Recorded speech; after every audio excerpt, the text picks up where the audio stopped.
Do you have a desktop CNC? Does your CNC make a lot of noise? Well, today I'm going to show you how to take your desktop CNC from this to this. Welcome to Jenkins Robotics.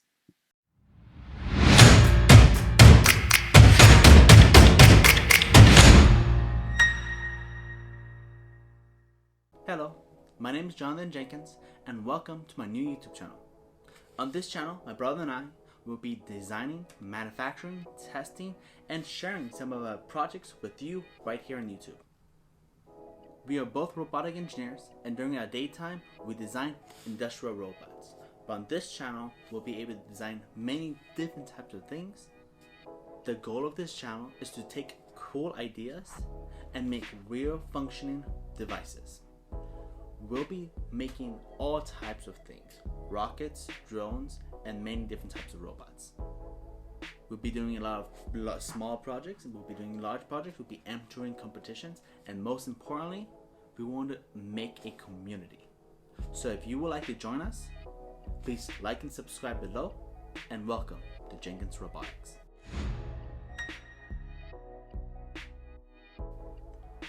In today's video, we're going to upgrade the Shapeoko 3 with a new control board, the Duet 3.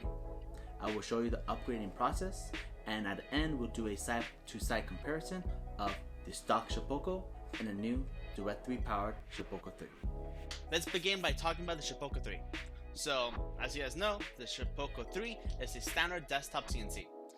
My system uses the Makita router. I have a 24-volt DC power supply. The two most important things on your desktop CNC is the control board and the control software. For the Shapeoko, this is controlled by the Carbide Motion PCB board and the Carbide Motion software.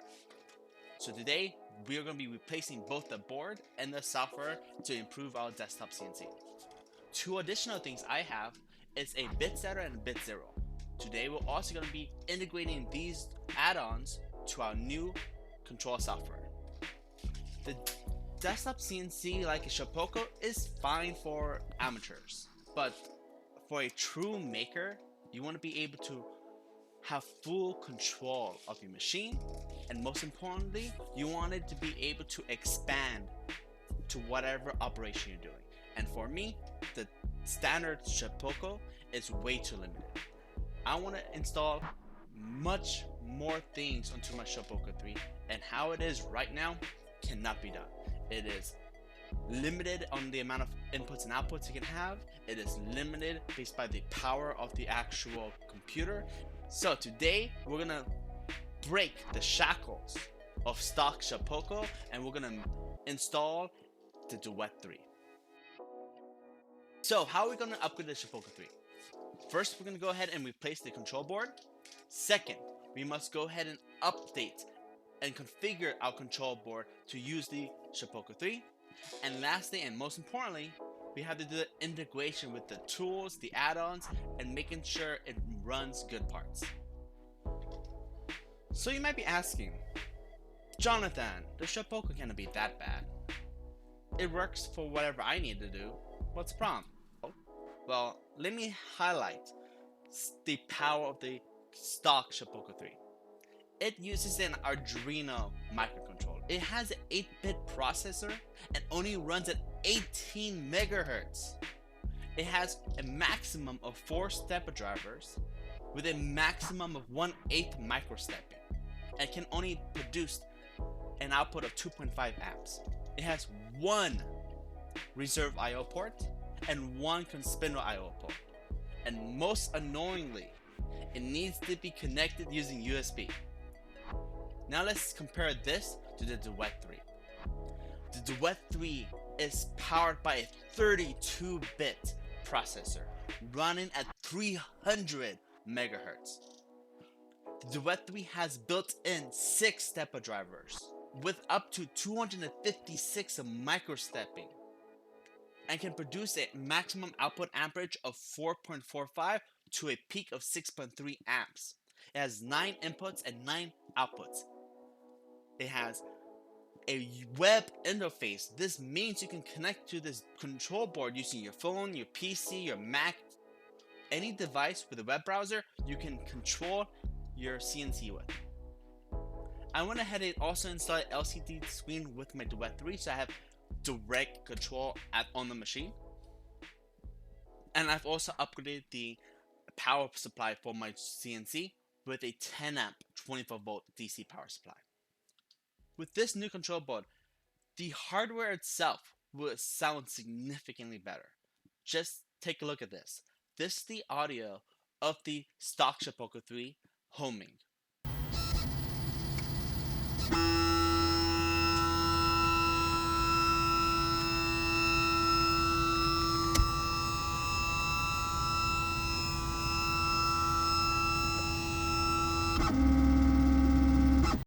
Now this is the audio of the Duet 3 powered Shapeoko 3.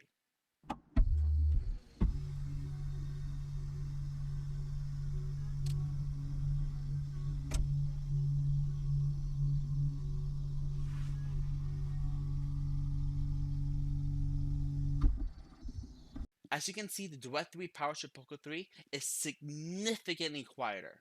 This is due to the fact that it has significantly better drivers. So let's begin the design process for our upgrade. So what I'm going to do is pop open Fusion 360. I'm going to go ahead and model a custom enclosure for the Duet 3. I want to make sure my enclosure is well ventilated, and I'm going to install some fans. Once I am happy with my design, I'm going to export it to my 3D printer. Now with my 3D print running, I'm going to go ahead and pop open Autodesk. This is where I design all my wire diagrams. And most importantly, let's go ahead and connect and wire up my LCD screen first. I have a 4-pin wire connecting my LCD screen to my Duet 3. What I need to do is wire up the neutral. I need to wire up the 5-volt power supply. I need to wire up the input out signal into my screen in signal and my screen out signal to my Duet 3 in signal. I'm going to be connecting this 4-pin cable to the input 0 port. Next, I'm going to go ahead and work on my end stops. I'm going to take the neutral signal in. I'm going to have the return signal going into the signal in pin on my I/O board.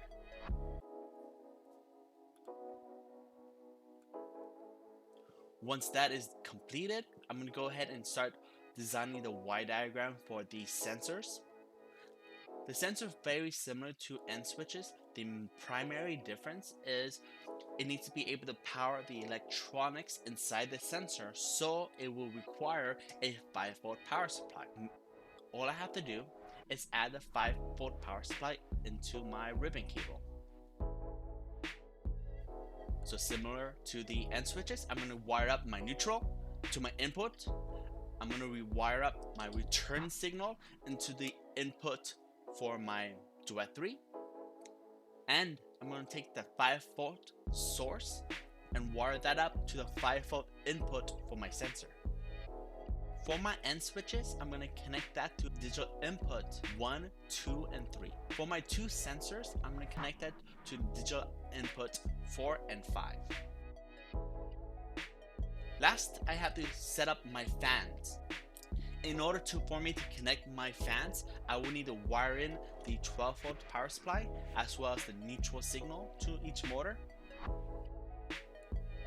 I'm going to connect my 2 fans to my digital output 7 and digital output 8.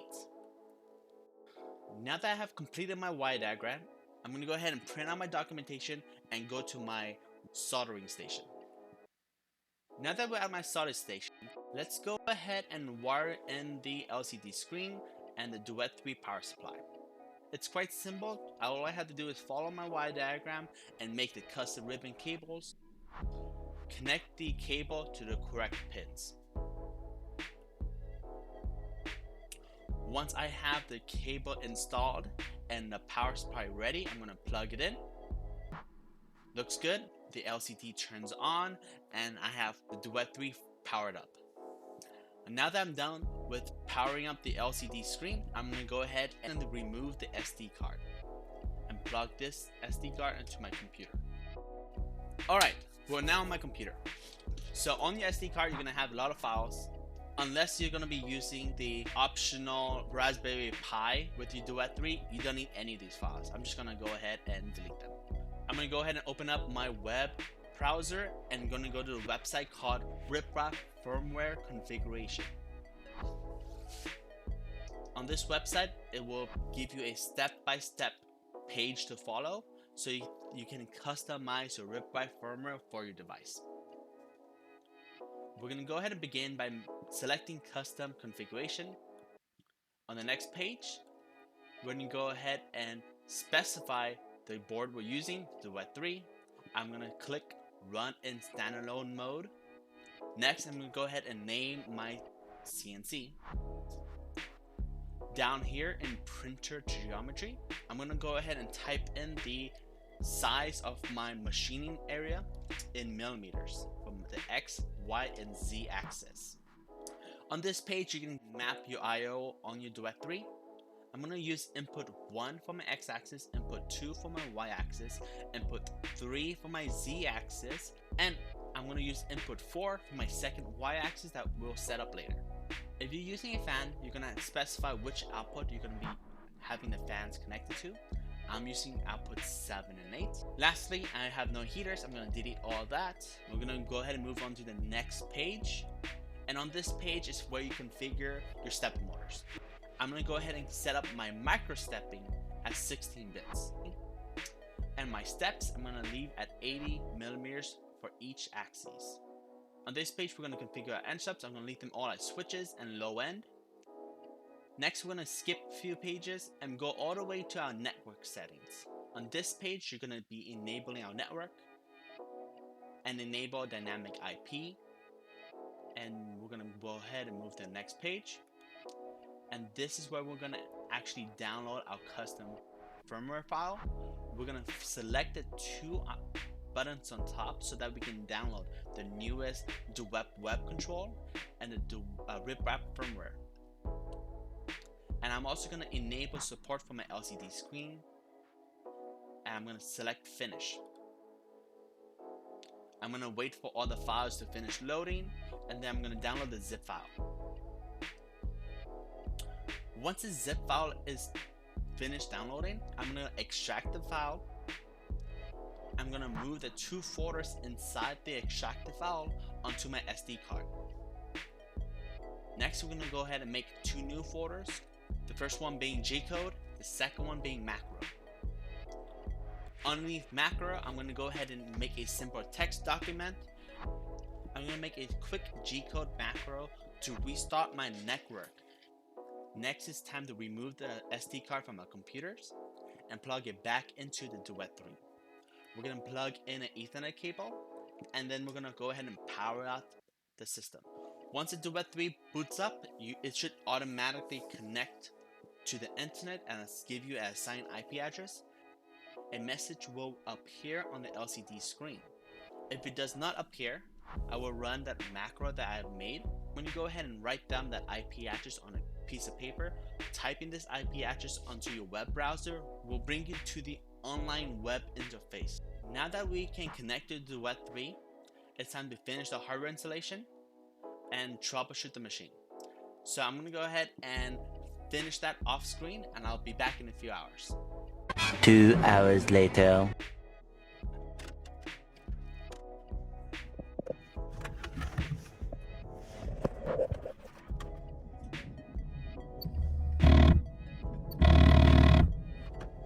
Six and a half hours later. Now that I have finished troubleshooting my Duet 3, all my axes are working.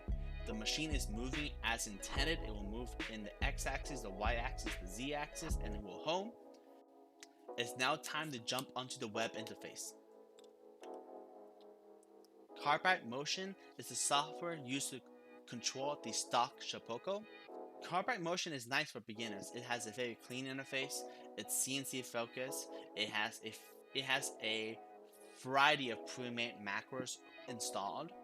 And most importantly, it works very well with Fusion 360 post-processor. But like I said before, it's very limited in customization, and most annoyingly, it requires a wired connection to a dedicated PC. So the Duet controller is the user interface for the Duet 3. It has a clean user interface. It's 3D printed focus, meaning a lot of this information on it is for 3D printers. It's going to show you heating beds, it's going to show you layer times, stuff like that. It supports uploading custom macros, custom G-code files. All of this can be sent wirelessly, and this will allow your printer to be run without a dedicated PC. The Duet ecosystem first started off 3D printing. Just recently, they released the new Duet web user interface specifically for CNC machines. So I went ahead and installed that. So what's the difference? The new CNC control user interface is CNC focused. So it deletes all that wasted information such as heating beds and layer time, and it focuses on the information you need, such as work precision. How do you install this? In order for us to install this new beta version of the Duet CNC web browser, we're going to go ahead and download the beta from GitHub. So you can go ahead and open up a new browser, go to GitHub, and what we're going to do, we're going to go ahead and search for Duet 3D. On Duet 3D's page, we're going to go ahead and scroll down until we see something called Duet Web Controller CNC. Next, we're going to go ahead and select Releases, and we're going to go ahead and download the newest released. Now that I have downloaded the newest riprap firmware and the Duet Web Control firmware, I'm going to go ahead and upload this to my Duet 3. It's quite simple to update the Duet 3. All we're going to go ahead and do is move to the system page and upload our zip file. After the Duet 3 has finished installing all the new files, it will reset the machine. And then here is the new Duet 3 user interface. And let's go ahead and run down what this user interface allows you to do. First, on the dashboard, this is where you're going to be able to set your worker in the system and move and jog the machine. You can quickly run macros on this right hand bar, and you can see your job status. And under console, you'll be able to upload G-code commands and see a G-code history. On the Duet 3, you're actually able to view your G-codes virtually on the web browser. You can make sure the paths look fine and the origin is set correctly. Jobs will be the log of G-code you have uploaded to the CNC. Underneath the macro page, you can see the list of macros that I've made for the Duet 3. You can execute them by clicking them, and you can even edit them directly online. Below that is settings. You have general settings and machine specific settings. Under general settings, you can actually enable dock mode for your Duet 3, which I'm going to do now. As you can see, the Duet 3 CNC user interface is significantly better for our application. Now that we have installed the Duet 3, I'm going to go ahead and run a test file and compare the Shapeoko 3 stock with the Shapeoko 3 Duet. I'm going to go ahead and create the toolpaths, and once I'm done, I'm going to export the G-code. Let's compare how both machines run.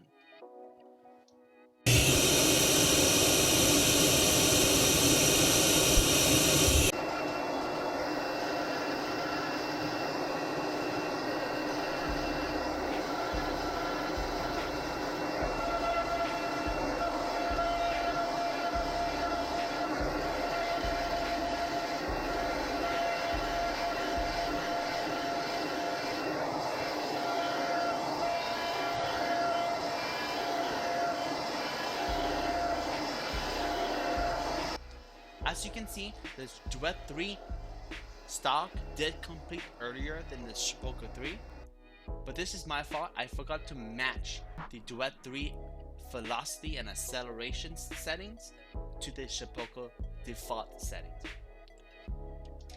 So now let's go ahead and compare the actual pieces.